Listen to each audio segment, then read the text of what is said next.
নিঃস্ব অবস্থায় কি দোয়া করতে পারেন একজন মানুষ, এই দোয়াটা শিখে নেন, ইনশাআল্লাহ আপনার জীবনের সমস্ত সংকট কেটে যাবে ইনশাআল্লাহ। আমি নিজেও এই দোয়াটা বেশি বেশি করার চেষ্টা করি। দোয়াটা হচ্ছে, মুসা আলাইহিস সালাম একটা গাছের নিচে হেলান দিয়ে বসলেন, বসে দেখলেন দুইজন মেয়ে দাঁড়িয়ে আছে দূরে, পানি নিতে পারছে না। লোকজন পানি নিয়ে যাচ্ছে, ওরা দাঁড়িয়ে আছে বেচারি।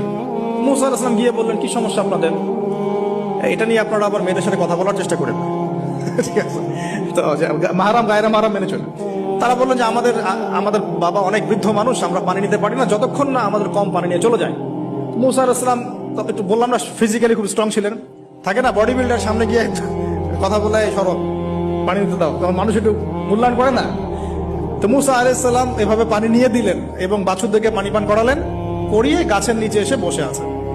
বসে বসে তিনি দোয়া করছেন, এই যে দোয়াটা তিনি দোয়া করছেন, রব্বি, একটা নেক কাজ করলেন, নেক কাজ করলেন না, মানুষের উপকার করলেন, নেক কাজ করে এসে গাছের নিচে বসে দোয়া করছেন, আল্লাহ এখানে তো আমার খাবার পানি বাসস্থান কিছুই নাই, আমি কি করব?